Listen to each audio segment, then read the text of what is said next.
Sunday की इस इबादत में खुशामदीद कहता हूँ और उम्मीद करता हूँ कि आज का दिन एक बार फिर आपके लिए आज़ादी, बहाली और बरकत का सबब बनेगा। हालेलुया। कौन कौन ये ईमान रखता है कि आज उनको बरकत मिल रही है, मिलने वाली है? Hallelujah, hallelujah. मेरे अजीजों, आज का दिन आपके लिए बरकत का सबब है, बहाली का सबब है। जो कुछ भी आपने ईमान रखा है, उम्मीद रखी है, दुआ कर रहे हैं, आज के दिन आपका जवाब मिलने वाला है। हालेलुया। आपको यीशु बरकत देने वाला है। आए खुदा के कलाम की तरफ अपना पूरा ध्यान लगाएं।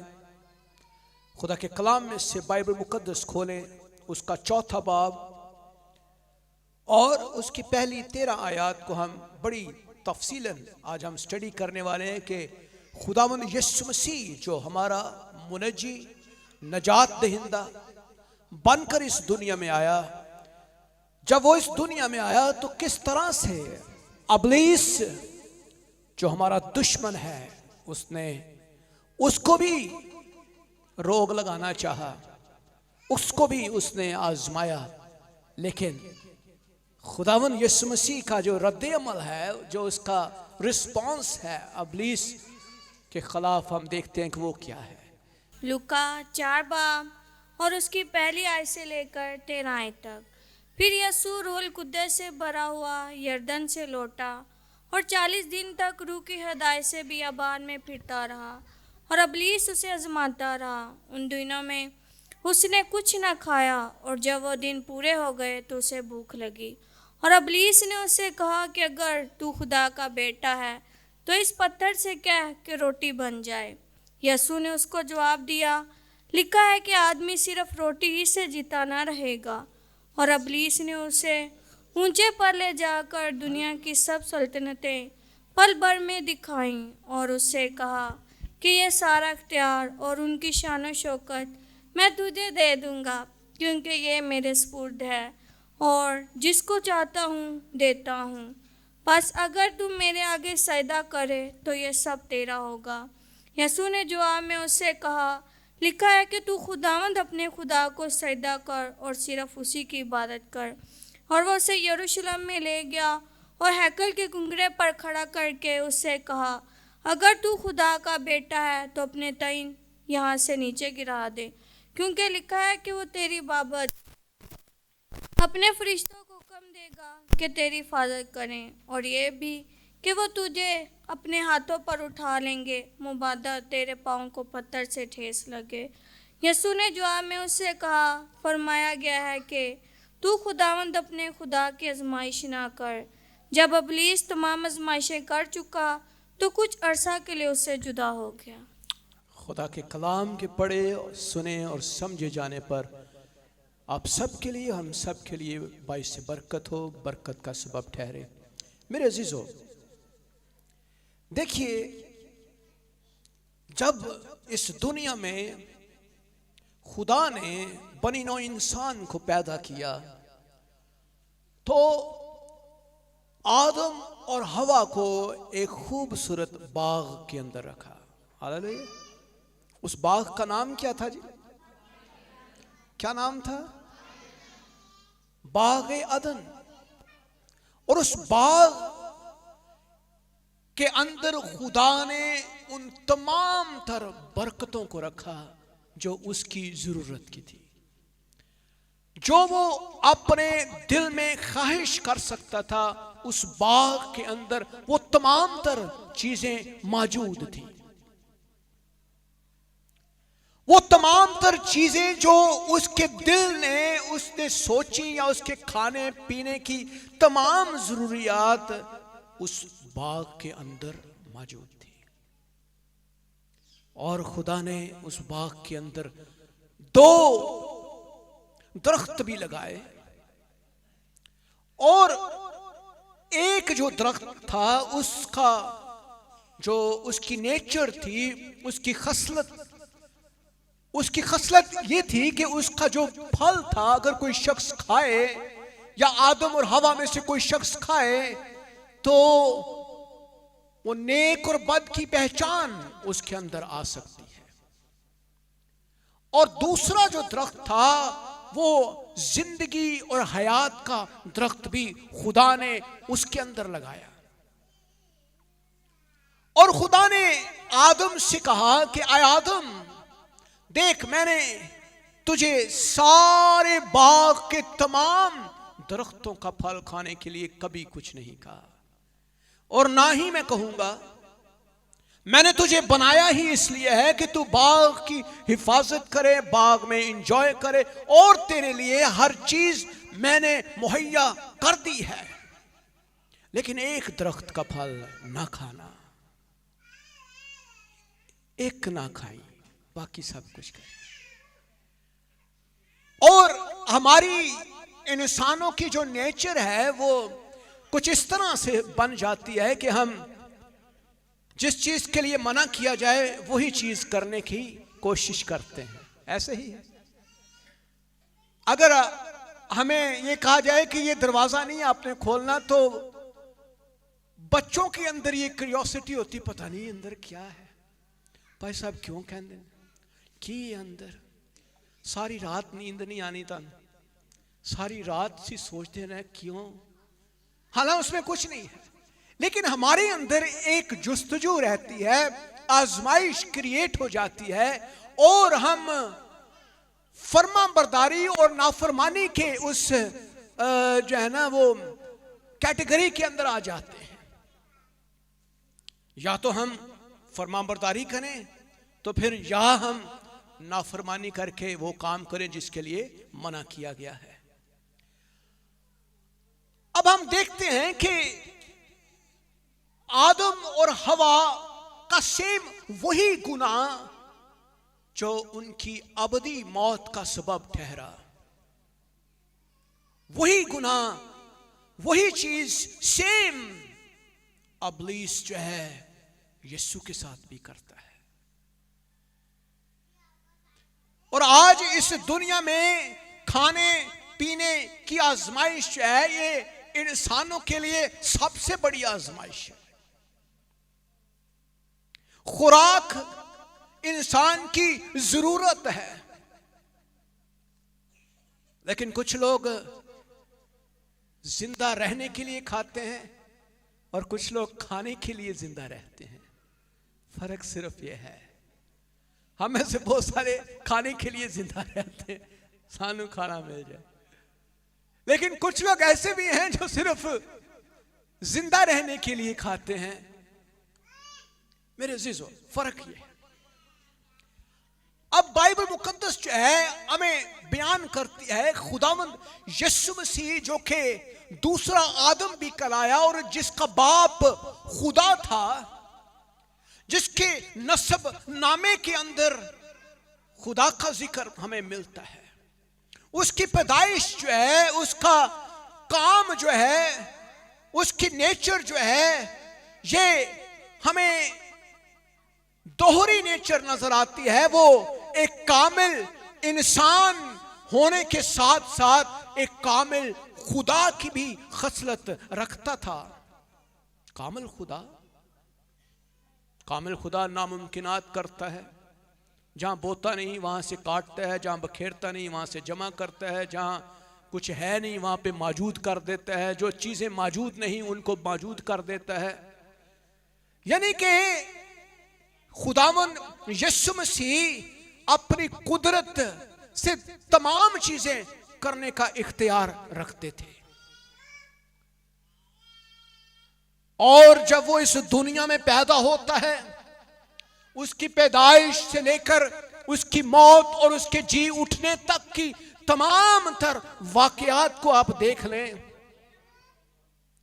एक भी वाकया ऐसा नहीं मिलेगा जिसमें खुदा की अलूहियत नजर ना आए, जिसमें हमें यह ना पता चले कि ये इंसान नहीं बल्कि ये तो खुदा है। अजीजों, हम देखते हैं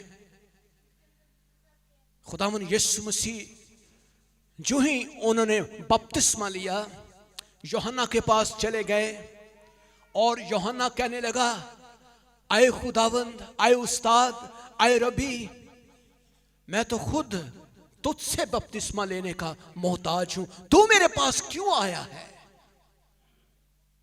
लेकिन उसने कहा, नहीं यूहन्ना, होने दे, क्योंकि रास्तबाजी को पूरा करना जरूरी है, पूरी रास्तबाजी को। और जो ही उसने बपतिस्मा लिया, रूहुल कुदस आसमान पर से उसके ऊपर ठहरता है। आसमान से आवाज आ रही है, बर्रा नीचे है, और तीनों तसलीस के अरकीन हमें नजर आते हैं। आवाज आती है, देखो खुदा का बर्रा। हालेलुया, ये है खुदा का बर्रा, इसकी सुनो, आवाज आ रही है। मेरे अजीजों, जो ही बपतिस्मा होता है, खुदा का पाखरू उसे जंगलों में ले जाता है, बियाबानों में ले जाता है। वो रूह कुदस से भरा हुआ बियाबानों में चला जाता है। और मत्ती जो है, लूका, मरकस, इन तीनों अनाजील के अंदर हम इस वाक्य को देखते हैं कि रूह कुदस से भरा हुआ यरदन से वो लौटता है और 40 दिन तक रूह की हदायत से बियाबान में रहता है, मेरे और आपके लिए, अबलीस को शर्मिंदा करने के लिए, अबलीस की कुव्वतों पर गालिब आने के लिए, दुनिया की कुव्वतों पर गालिब आने के लिए। मेरे अजीजों, जो ही खुदावन यीशु मसीह बियाबान में है और वो रोजे की हालत में है, 40 डेज तक ना उन्होंने कुछ खाया, ना उन्होंने कुछ पिया, और ये 40 दिन का एक रोजा हमें नजर आता है। और हम देखते हैं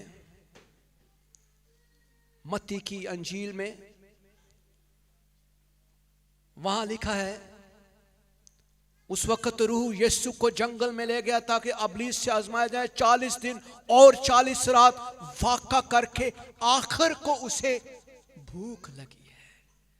मेरे अजीजों, देखें, तकरीबन 6 हफ्ते के बाद खुदावंद यीशु मसीह, जो कि कामिल खुदा और कामिल इंसान भी हैं, और कामिल इंसान होने की हैसियत से उन्हें भूख भी लगती थी। उनके इंसान के से ख्याल, सोचें, जज्बात, एहसासात, वो सब इंसान के से थे। उन्हें रोना भी आता था, उन्हें हंसी भी आती थी, वो खुश भी रहते थे, वो लोगों पर रहम करना भी जानते थे।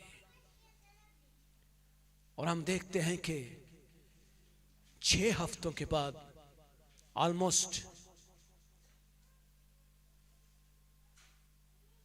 36 डेज कुछ नहीं खाया है,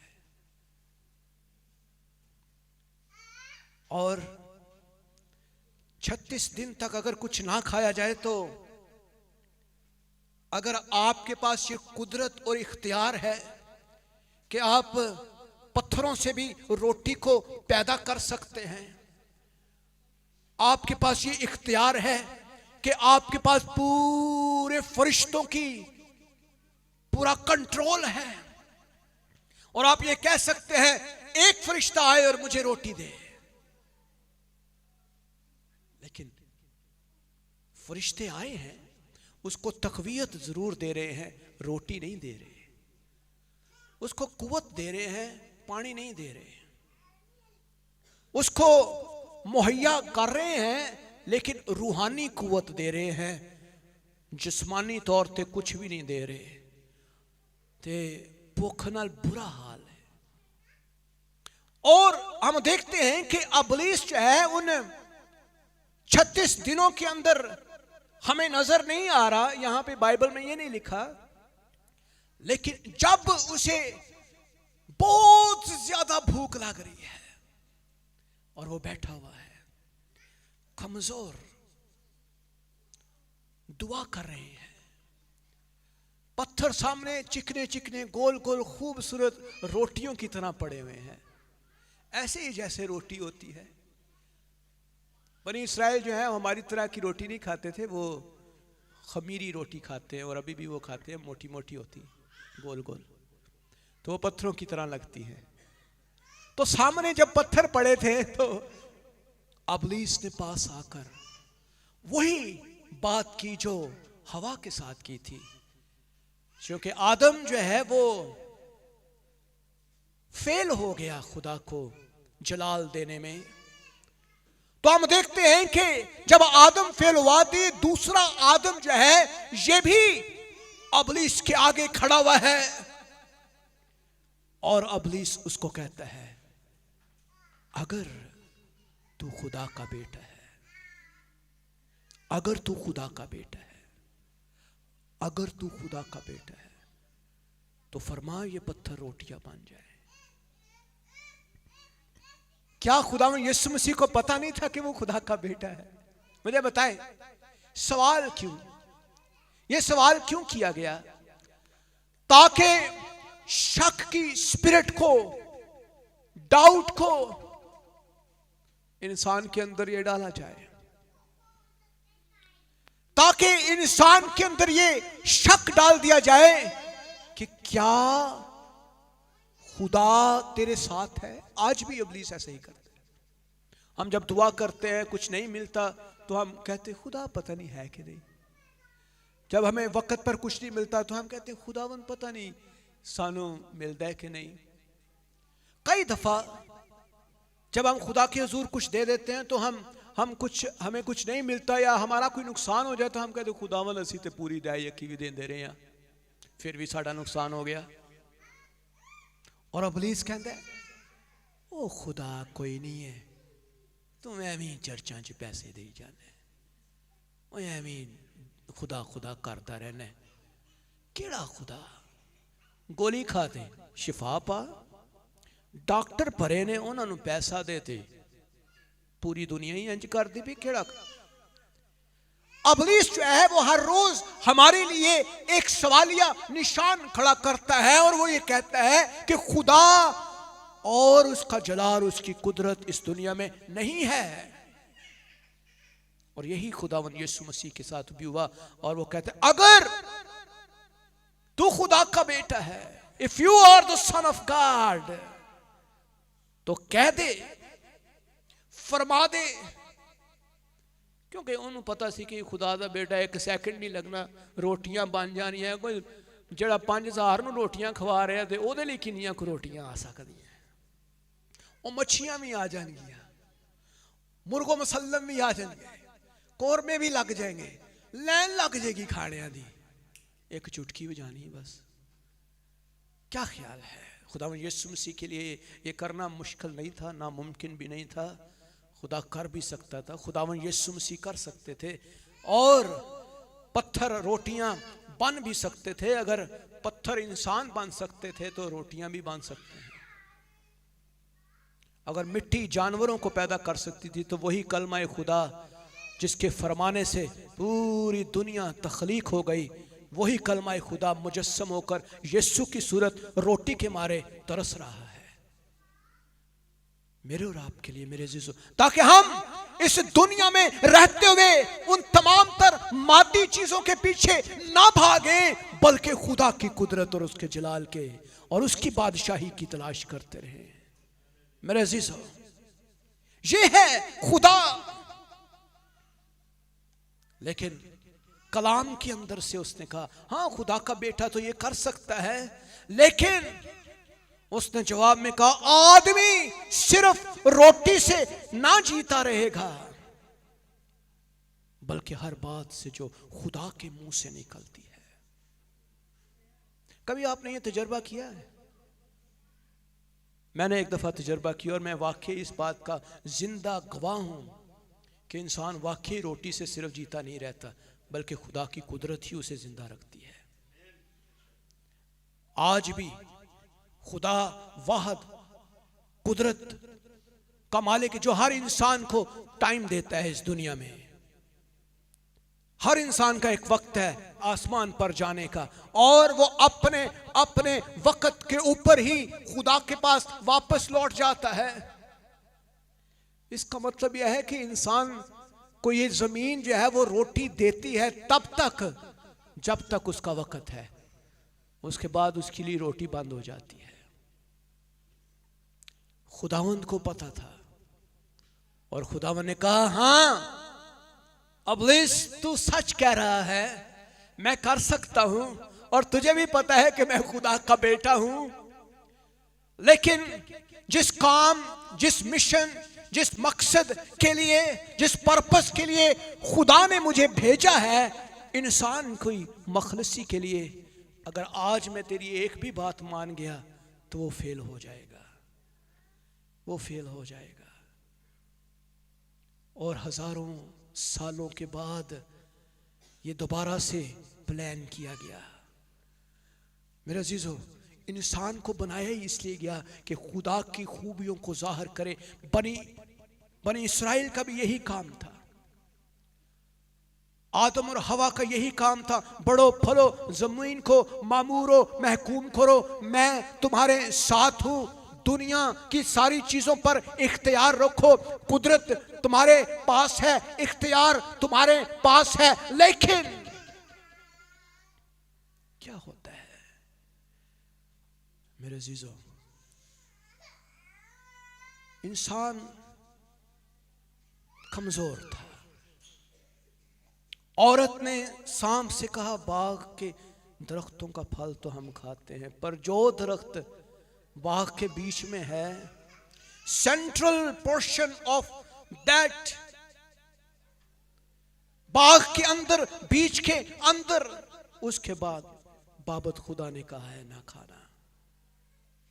लेकिन मेरे अजीजों, वहां लिखा है वो दरख्त खाने में अच्छा, खुशनुमा, आंखों को अच्छा लगने वाला, अकल बख्शने के लिए खूब, अन्य चीज़ां उस दरख्त च सन। कई दफ़ा हमें भी ऐसी इब्लीस लालच दे देता है, सानू कुछ समझ ही नहीं आती, असी कहने भाई साहब सानू समझ ही नहीं आई की हो गया साढ़े नाल। सानू जो समझ आती उदों पानी सिर तो लंघ जाता है, अही डुबदे होने तो कहने खुदावन सानू बचा लै। जो डुब रहे होने फिर अद्धा को तो बचता बंदा, अद्धा को नहीं बच पाता।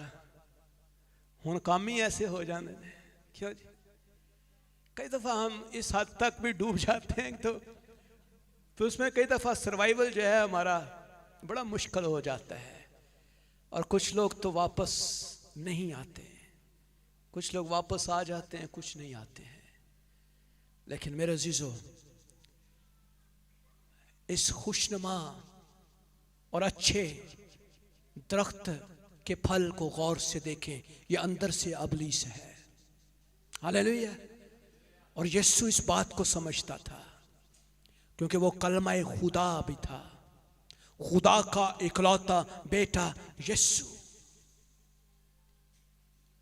लेकिन मेरे अजीजों, जो ही वो उस फल को खाते हैं, और उसने अपने शोहर को भी दिया है, नहीं कि अकेले ही खा लिया, उन्हें क्या मेरा बंदा पीछे रह जाए, क्यों जी? और हम देखते हैं कि दोनों ने मिलकर खाया है। जो ही वो खा रहे हैं, उनकी आंखें खुल जाती हैं और वो नंगे महसूस करते हैं। अंजीरों के पत्तों से लुंगियां बनाते हैं और अपना नंगापन ढांपते हैं। खुदा आता है, खुदा कहता है आदम तू कहाँ है? और आदम डरा हुआ पीछे झाड़ियों में छुपता है। आदम और हवा अपने नंगेपन को ढांप रहे हैं और खुदा कहता है आदम तू कहाँ है? और आदम कहता है आए खुदा, आए बाप, मैं नंगा हूं। ओ तेनू किने दस्या कि तू नंगा है? ओ जेड़ा दरख्त दा फल तू क्या सी, ओ मेरी बुढ़ी ने खवाया, मैनू असी दोना खादा है। ओ माय गॉड, खुदा ने कहा ये तो मैंने मना किया था, मैंने मना किया था, तुमने क्यों खाया? तुमने नाफरमानी की है, इसकी सजा तुम्हें मिलेगी।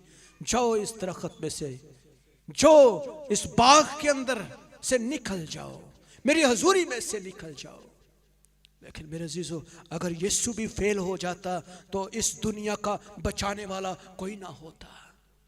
अगर यीशु भी फेल हो जाता तो फिर इस दुनिया का निजात दहिंदा कहां होता। आज अगर आप खुदा की कुदरत को क्लेम करते हैं तो यीशु की बदौलत है। अगर आपकी बीमारियां चली जाती हैं तो यीशु की बदौलत है। अगर आप आज़ाद होते हैं, बहाल होते हैं, इस दुनिया में रहते खाते पीते और मसीह होने का दावा करते हैं तो यीशु की बदौलत है।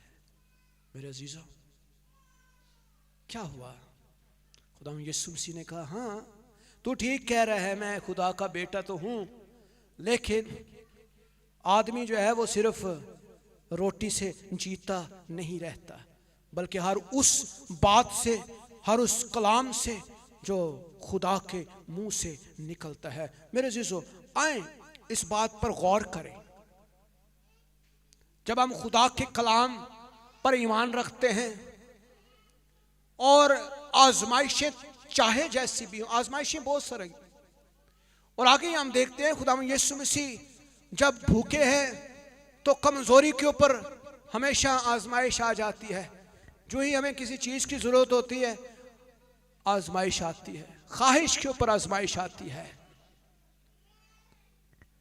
और आगे लिखा है, और इब्लीस ने फिर एक ऊंचे मकाम पर ले गया और दुनिया की सब सल्तनतें उसको दिखाई हैं। एक तो रोटी दी आजमाइश बहुत ज्यादा है। रोटी भावें जिथों भी मिले असी चप्पल पा के भी टुर पैने, चल भी उत्थे देख खुली आ, क्यों जी? लेकिन एक और आजमाइश इससे भी बड़ी, वो है पैसे की आजमाइश, दौलत की आजमाइश, शोहरत की आजमाइश, स्टेटस की आजमाइश, और तकब्बर, घमंड, गुरूर इससे आ जाता है। और इब्लीस कहता है कि देख, ये दुनिया की सारी शान और शौकत, ये बड़ी बड़ी इमारतें, इस दुनिया की दौलत, ये मेरे पास है। आई हैव, जो चाहता है मैं तुझे दे दूंगा। कौन सा मुल्क कहता है, अमेरिका, यूरोप, जड़ा मुल्क कहना तेनों दे देना, लेकिन करना किया सिर्फ एक दफा, वन टाइम मुझे सिजदा कर दे। मेरे अजीजों, इब्लीस हमेशा से ये चाहता था कि उसकी इबादत और उसकी परस्तिश की जाए। अगर हम यशायाह की किताब उसका 12वां बाब देखें और 14वीं से 15वीं आयत में इब्लीस के उन 4-5 गुनाहों को जिसकी वजह से खुदा ने उसको गिरा दिया। वहां लिखा है, आए सुबह के रोशन सितारे, तू क्यों कर आसमान पर से गिर पड़ा, आए कौमों को पस्त करने वाले, तू क्यों कर जमीन पर पटका गया। तू तो ये कहता था अपने दिल में, मैं आसमान पर चढ़ जाऊंगा, मैं अपने तख्त को खुदा के सितारों से भी ऊंचा करूंगा, और मैं शमाली अतराफ में जमात के पहाड़ पर बैठूंगा, मैं बादलों से भी ऊपर चढ़ जाऊंगा, मैं खुदा ताला की मानंद बन जाऊंगा। लेकिन तू पाताल में घड़े की तह में उतारा जाएगा। ये थॉट, उसने कहा मैं ये करूंगा। और ये सोचता था, लूसीफर इसका नाम, और लूसीफर का मतलब है लाइट बेयरर, यानी जिसके अंदर रोशनी हो। खुदा ने उसको कामिल बनाया और वो रोशनी, उसके अंदर लाइट थी, उसके अंदर रोशनी थी। लेकिन मेरे अजीजों, कलाम कहता है, तूने ये सोचा अपने दिल में कि मैं आसमान पर चढ़ जाऊंगा, मैं खुदा के ऊपर चढ़ा जाऊंगा, खुदा ताला के साथ उससे भी ऊपर अपना तख्त लगाऊंगा, मैं जमात को अपनी परस्तिश के लिए इस्तेमाल करूंगा, मैं बादलों से भी ऊपर चढ़ जाऊंगा। बादल खुदा के जलाल और कुदरत को जाहिर करते हैं। खुदा का तख्त जो है वो सराफीम और करबीम के अंदर है, और ये एक मुकर्रब फरिश्ता था लूसीफर, और इसकी ये ख्वाहिश थी, और यही ख्वाहिश जो है वो यीशु के लिए चाहता है कि अगर तू एक दफा जस्ट वन टाइम मुझे सिजदा ही कर दे। सिजदा का मतलब है कि आप किसी की इबादत नहीं करते, बल्कि आप किसी को जो है वो सिर्फ और सिर्फ इज्जत देते।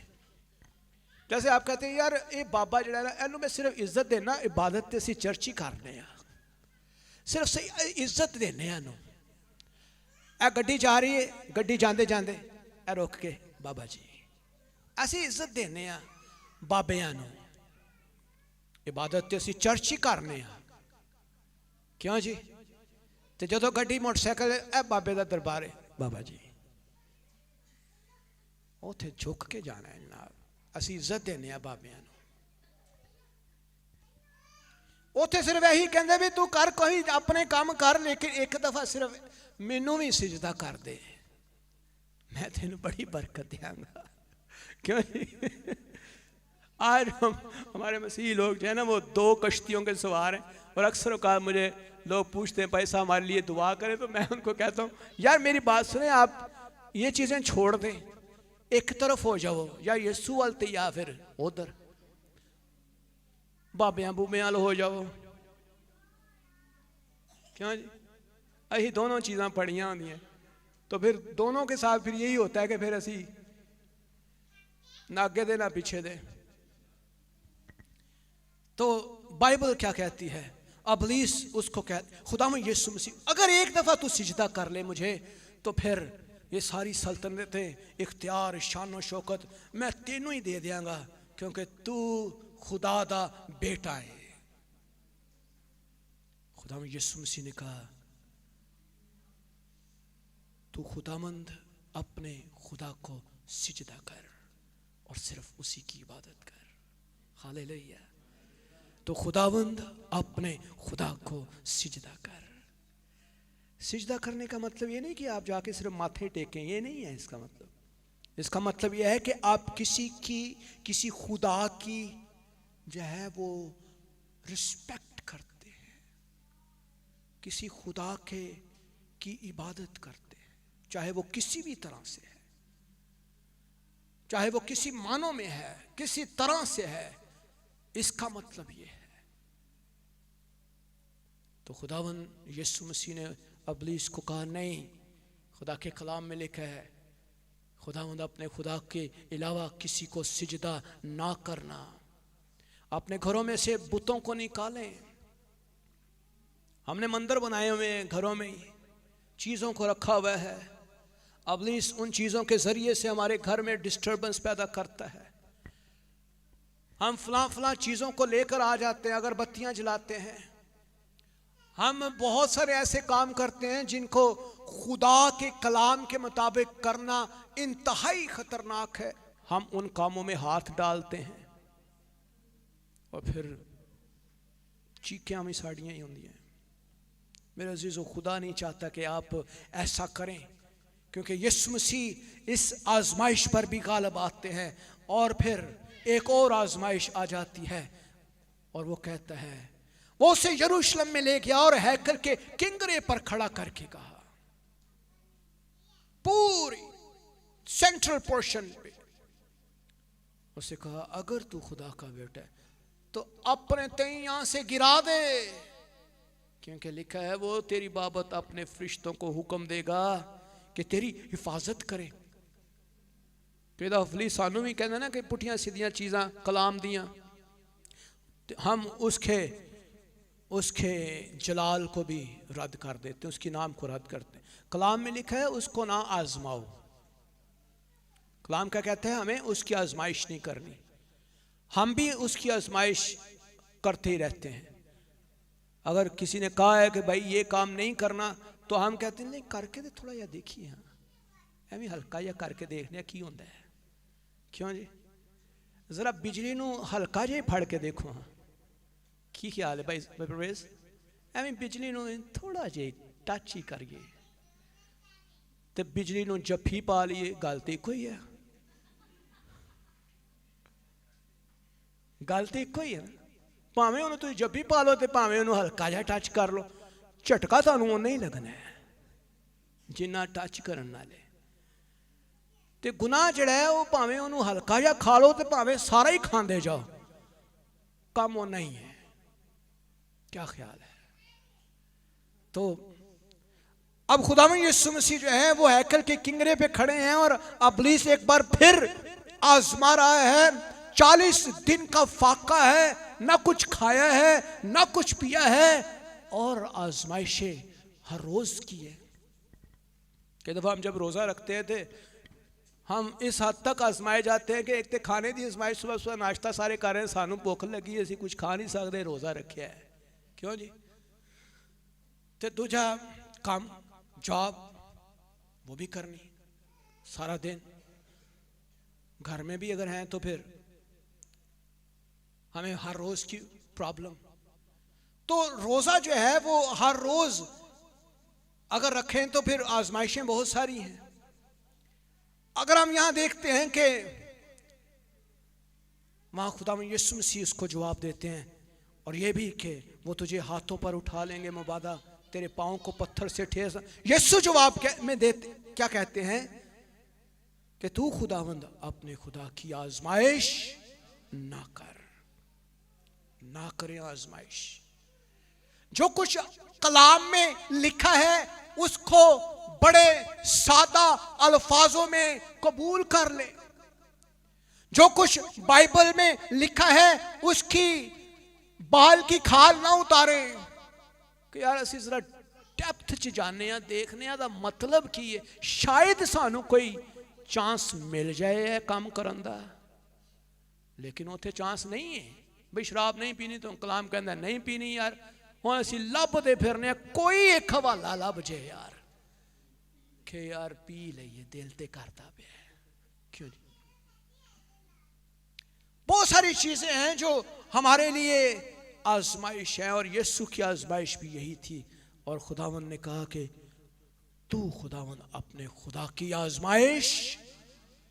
आजमाइश का क्या मतलब है? इसका मतलब है कि हमें खुदा को नहीं आजमाना। जो कुछ कलाम में लिखा है वो अटल है, जो कुछ कलाम में लिखा है वो पूरा होना ही होना है, जो कुछ कलाम में लिखा है उसका वो टोटली सच है और उसका पूरा होना जरूर है। कलाम में लिखा है जो जान गुनाह करेगी वो मरेगी। ते अटल है, गुनाह करेंगे मरेंगे, यीशु को कबूल करेंगे जिंदा रहेंगे, बरकतें पाएंगे। और फिर खुदा यीशु मसीह की जिंदगी में बेशुमार आजमाइशें आई। उसकी पैदाइश, उसके बड़े होने को, उसकी खिदमत हर रोज आजमाइशों से भरी हुई है। जब तक कि वो सलीब पर उसने जान न दे दी आजमाइशें खत्म नहीं हुई। लास्ट मोमेंट तक भी आजमाइश थी। और जब उसे लेकर जा रहे थे सलीब देने के लिए और उसको बादशाह के महल में लेकर गए, तो उसका ये प्लान था कि यार इसको ना किसी तरह से मैं छुड़वा दूंगा। और वो यही सोचता था कि नहीं, ये इतना कोई ऐसा कोई रोमी सल्तनत के खिलाफ इसने कोई गुनाह नहीं किया, तो इसको किसी तरह से बहाल करते हैं। तो भाई उससे भी ये सवाल किया गया कि क्या तू कहता है कि तू यहूदियों का बादशाह है? तो उसने कहा हाँ ये सही कह रहा है, तू सही कह रहा है, मैं यहूदियों का बादशाह हूं, तू सही कह रहा है। हाँ अगर वहां पे ये कहते खुदावंद के हाँ यार मैं ऐसे रूहानी तौर पर बादशाह, जिस्मानी तौर पर दाऊद ही सी है भी, चलो गल ऐसा घुमा फिरा के कर लो, किसी तरह ना साड़ी जान छुड़ा दियो, साड़ी जान बख्श दो। यीशु ने ऐसा नहीं किया।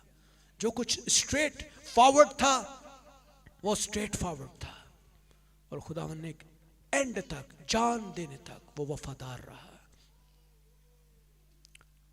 सलीब के ऊपर भी आजमाइश ने नहीं छोड़ा एंड तक।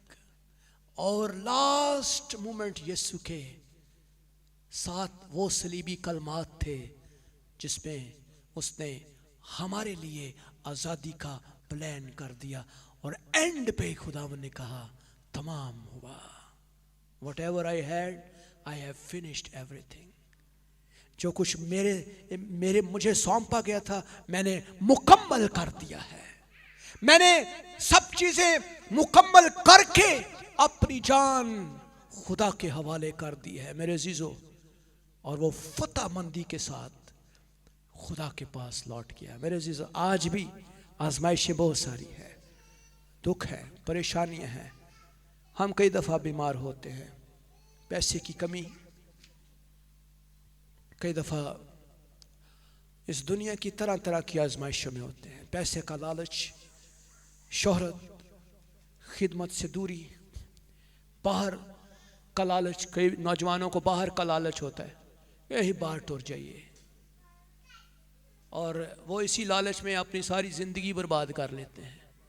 सारी ज़िंदगी बर्बाद हो जाती है उनकी बेचारों की। वो खुदा के प्लान और मंसूबे को नहीं जानते। कुछ नौजवान लड़कियों के इश्क में, लड़कों के इश्क में इस तरह से गुम हो जाते हैं कि वो अपना खुदकशी भी कर लेंदे ने, जहर खा लेंदे ने, घरों बाहर हो जाते ने, मजनू बन जाते हैं। क्यों जी? और वो फिर इस हद तक अपना बुरा हाल कर देते हैं कि वो मुसरफ बेटे की मानत बन जाते हैं, सूवरों की फलियां खाते रहते हैं। तो सारी जिंदगी सूवरां दियां फलियां खाते ने, याद ही नहीं आता खुदा। क्यों जी? ऐसा ही है। आजमाइशों को समझें, सीखें, सुने। कलाम में कहते, खुदा यीशु मसीह ने कहा मुझसे सीखो, मेरा जुआ ले लो, मेरा जुआ नरम और मुलायम है, और मुझसे सीखो। हमें सीखने की जरूरत है, हमें जानने की जरूरत है कि किस तरह से खुदा काम करता है। क्या खुदा के लिए अपने बेटे यीशु को मुहैया करना मुश्किल था? क्या खुदा के लिए कपड़े, जूते, खाना पीना मुश्किल था? मेरे बताएं।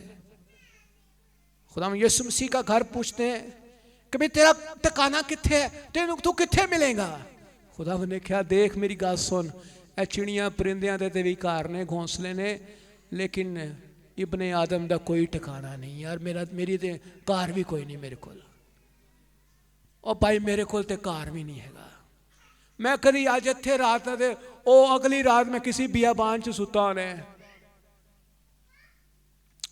Jesus had no home, Jesus had no family।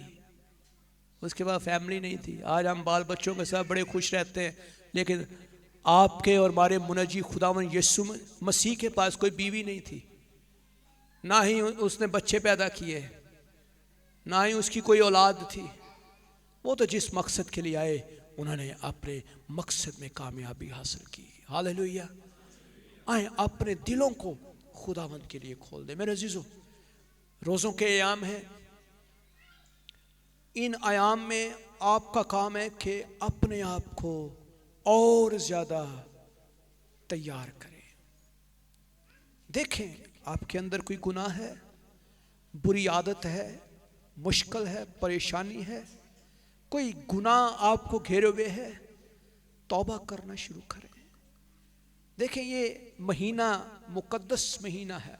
इन दिनों में जो भी दिन मुकर्रर करेंगे आप, खासकर इन दिनों में आप दुआ करना शुरू कर दें, रोज़ा रखना शुरू कर दें, गलबा आना शुरू हो जाएगा। आए सब खड़े हो जाएं।